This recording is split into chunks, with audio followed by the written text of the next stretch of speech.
rise and flooding before they approved the rezoning. First question. Number two, wait a second. West Alameda is no different than East Alameda. Her point was there's market rate housing getting built out there. The state's wrong. It's these two neighborhoods are basically the same. First question, answer. Okay, what did you say, ma'am?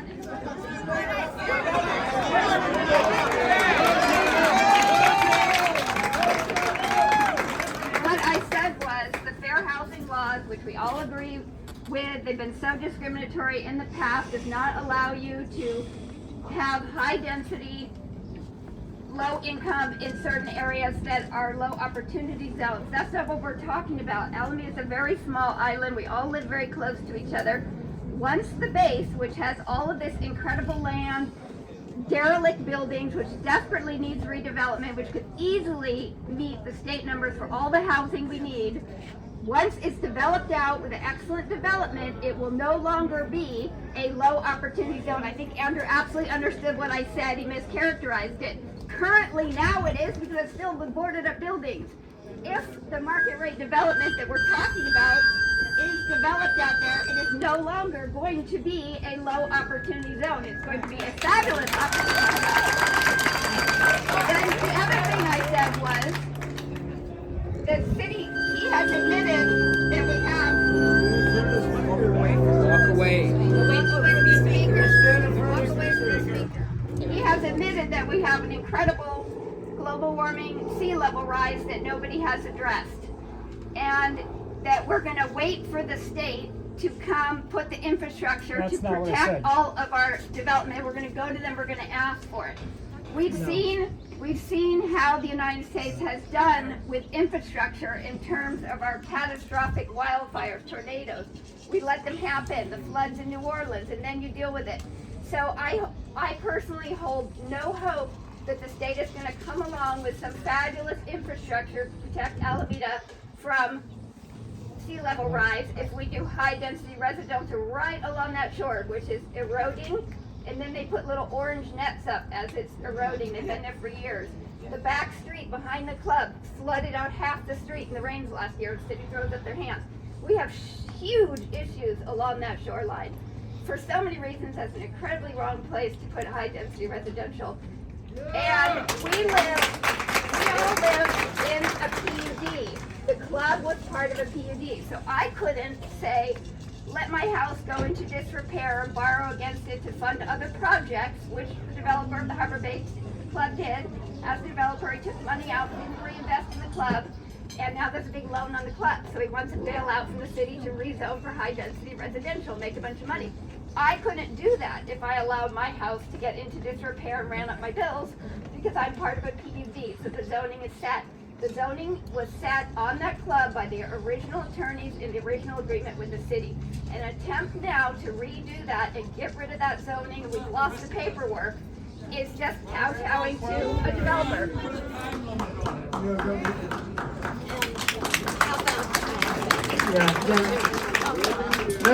Nobody thinks the state's going to show up and save us from sea level rise. We're going to have to save ourselves. So let's just get that straight right now. Number two, any project that gets built in Alameda has to take care of its own sea level rise issues. And that is a precondition of development that's been that way for the last 10 years and will continue for the next 30 years. A question, wait, I promised I would keep going. Yes, green shirt. Quick, just quick, and let's get, I gotta get everybody.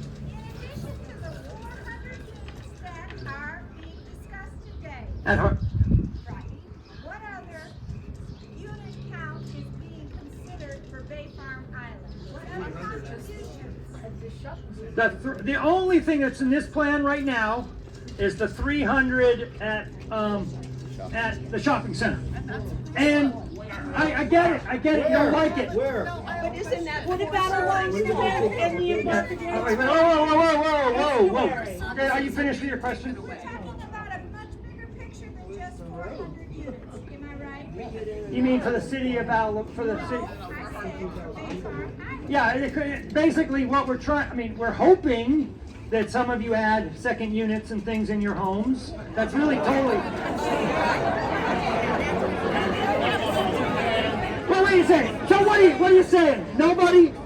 Because so far nobody has. I know. Okay. All right. So you're not going to do that. Despite where? It already said it.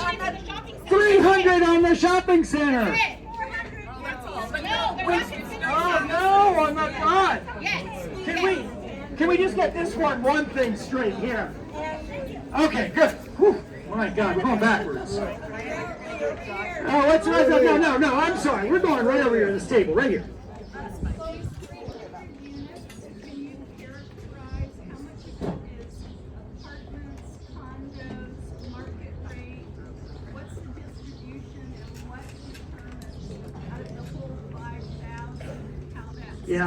Yeah, we don't actually do the developments, we just do the zoning, but I think it's a fair question. I think it's what I would expect.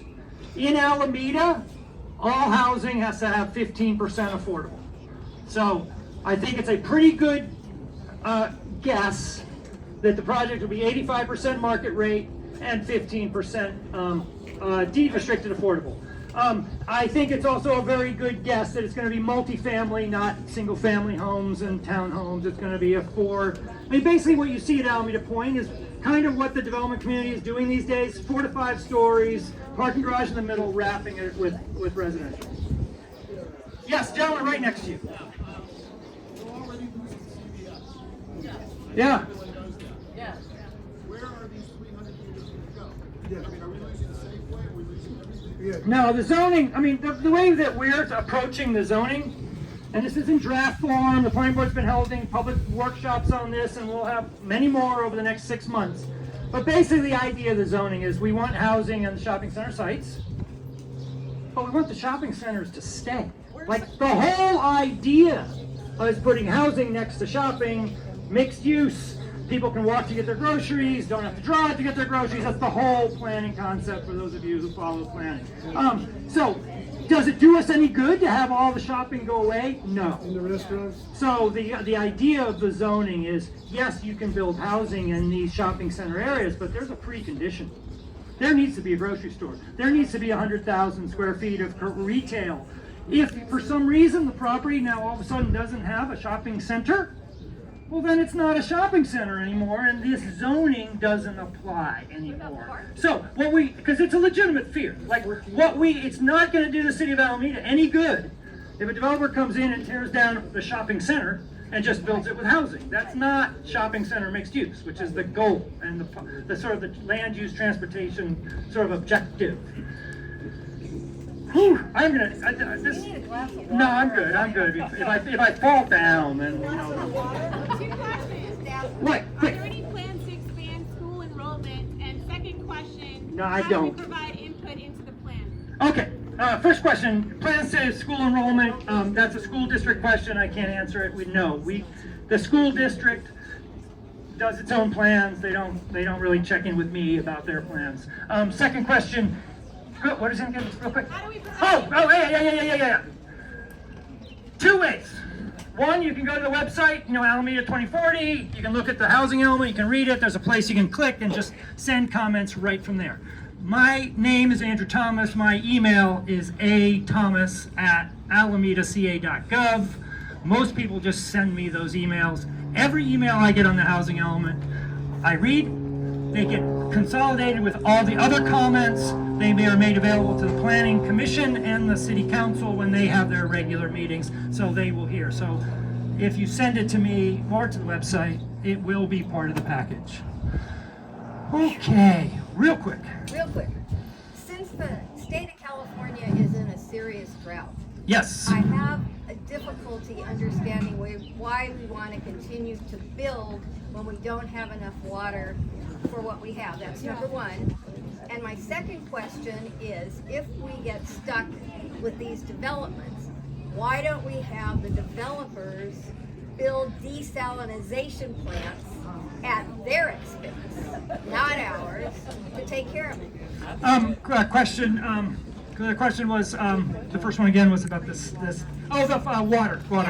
Yeah. Look, tons of great questions. Frankly, for the whole state. Thank you. For the whole state of California, like we got a water shortage, we've got wildfires, we've got sea level rise. I mean, we got all sorts of issues here in the state of California. Nevertheless, the state of California and your legislature, your elected officials at the state level are saying we cannot use that as an excuse for not dealing with the housing thing. This is about my pay grade. Like, those are decisions that are made in Sacramento, not in Alameda City Hall.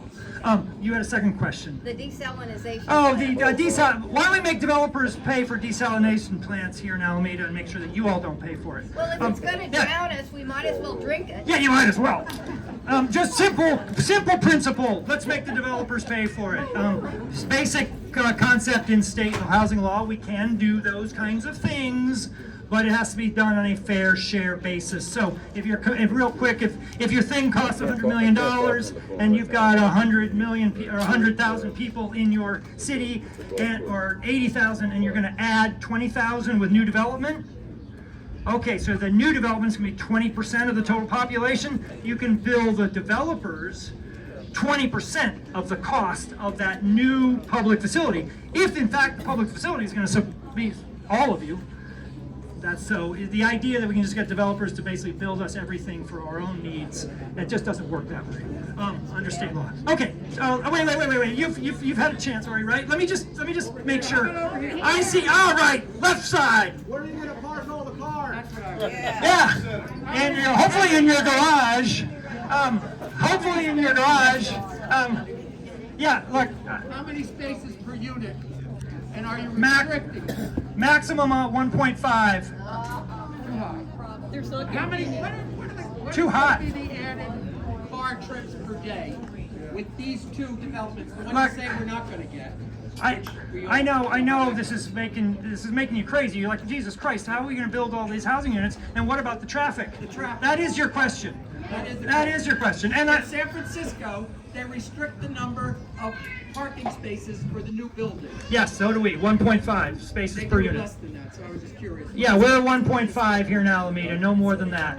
1.5. No, in San Francisco. Oh, yeah, sure. Well, San Francisco's got great transit, better than Alameda. Alameda's got, compared to most Letting the people drive will fix our transit.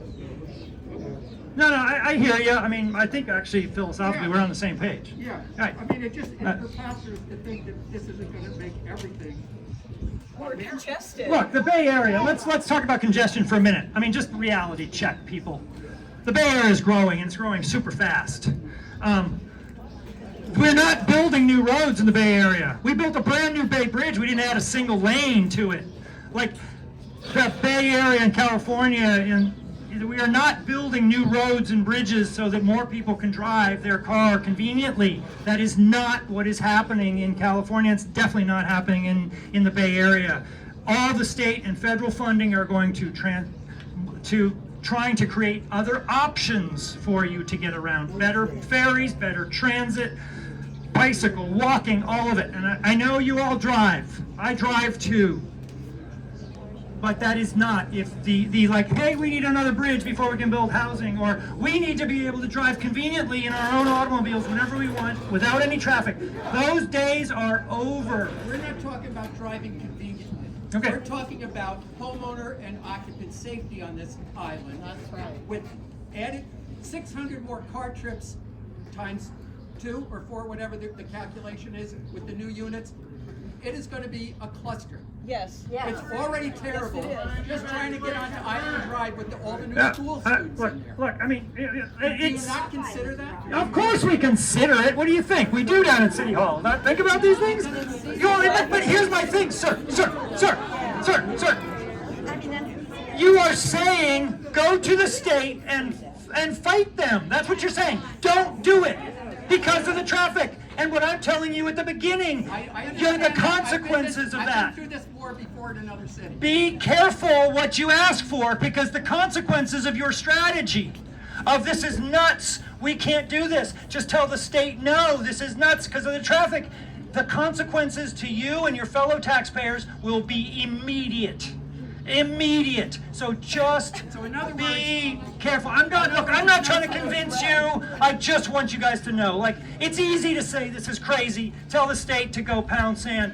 But the state laws are set up. They just set up a whole new enforcement division in Sacramento to go after cities that just sort of say, forget it, we're not doing it. So as your city staff person, my job is to recommend things to your elected officials. What should we do? What should we not do? How should we do it? As that city person whose job it is to recommend how to stay in compliance with state law, yeah, I'm recommending you stay in compliance with state law because the consequences of not are dire and bad and expensive for all of you. So what is the solution? Work on transportation. Keep making improvements. As I told this woman over here, you just added a third ferry terminal in the last 2 years. You just added a cross bus lane. We tried to put in bus lanes on Island Drive a couple years ago as part of the transportation plan. You all said, no, we don't want to lose the median. That's fine, but you can't say we don't want transit and we don't want housing because the transportation's bad. So you guys have to kind of decide what you want to do. Don't glorify crime either. You said, state told you to fix housing and transportation. She said she doesn't want crime because transit. Deal with transportation. You don't think adding a third ferry terminal? We don't use the third. What would you like? What would be a good transportation plan for Harbor Bay? We want to be able to drive easier. What's the transportation plan, sir? For Harbor Bay? For Bay Farm Island? Yeah, tell me what the plan is. I've been told that you looked at. No, you tell me. One traffic lane on Island Drive was one of your earlier plans. Do you want? Years ago. Yeah, but Is that true? Sir, first of all, I didn't do that plan years ago. I think the plan was get rid of the median so you can add a transit lane. But, No, it wasn't. forget what it was. Today. What is your plan to fix the transportation issues from Bay Farm Island? If you try to go now from Bay Farm Island to South Shore, you have a standstill parking lot on Otis Drive. When you try to leave Bay Farm Island during school hours, you can spend 5 or 10 minutes on Island Drive. What is your solution after adding 700 units, probably 1,400 people? What is your solution for dealing with the transportation? The state gave you the mandate, fix housing, fix transportation. What is your fix for transportation? Do you have one? I doubt you do, and that's why you're avoiding the question. Oh, if I could answer the question, I would love to. Please. Are you done? Yes. Excellent. Public transportation, sir. That is the answer for Harbor Bay. Public transportation. What? Okay. Buses run once an hour. Well, let's let them run more frequently then. Are we gonna take the ferry from Harbor Bay to South Shore? Is this your plan? Public transportation. What is your plan? You don't have it. Deal with that, and you'll get everybody here to agree with you. Maybe you have to build a causeway from Harbor Bay. Okay, you finished. Parkway to 66. Enough yelling, enough Have a yelling. plan. Enough yelling. I told you the plan. It's public transportation, sir. That is the plan. You gotta go with it. There's no plan to build more roads. There's no plan to build more What is bridges. that plan? How many more buses are you going to run from Harbor Bay, from Bay Farm Island to anywhere? Okay. All right. I get the gist. Like, until everybody fixes the transportation, we're not gonna build housing. That's I said the state gave you a mandate to fix both those Yeah, things. first of all, it's not a state mandate, so let's just be clear on that. Question. Yes, Mr. Singh. Can you share with us how many cities that not following the compliance and being punished? Can you share one of the examples with us? City of Pleasanton 10 years ago, What happened?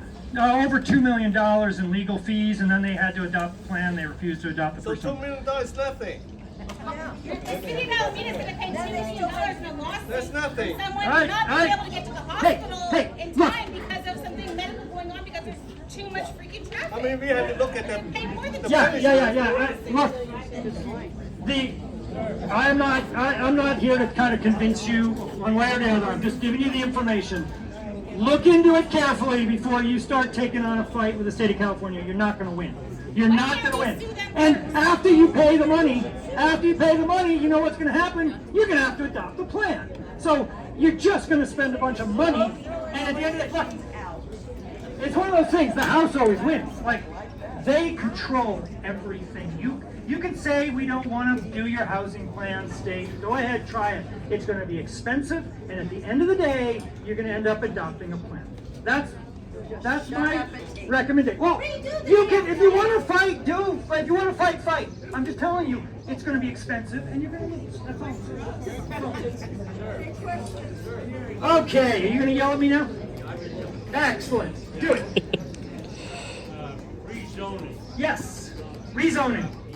I think everybody here understands that we have to build housing. Yes. But I think what we're saying, if I can summarize for everybody, is that we need to be more selective. For example, that road is a dead-end road that goes to the club. There are two gated communities there. There's a school there, and as one of these gentlemen said, you try to get out. I was going to invite you to my house for breakfast tomorrow at 8:30. You couldn't make it. It would take you till 9:30, 10 o'clock to get there. At any rate, just saying, be more selective. That isn't a place to put another 600 people, 400 apartments, and add to the traffic. You and I should have breakfast, because I think we'd get along fine. Because I'll take you to the one on South. I'll be coming by the bus. All right. No, but just what you said. What you said. I'll summarize what you said. You said, I think we all agree there has to be some housing, but we need to be selective about where it goes.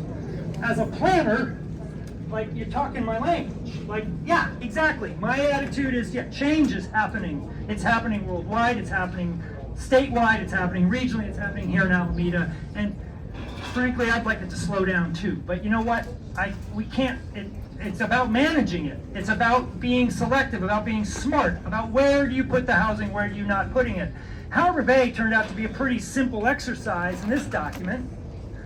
There's a Harbor Bay Club, and there's the shopping center. We just thought the shopping center was the best choice.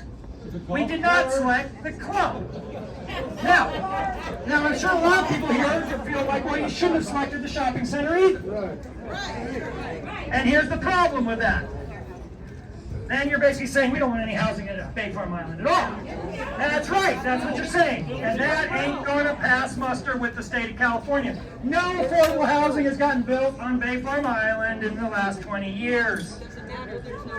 It's all been built on the West End. Look at income. It is.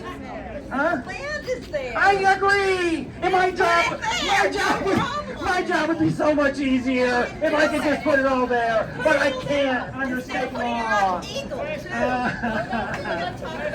Just gentleman with the mask right here.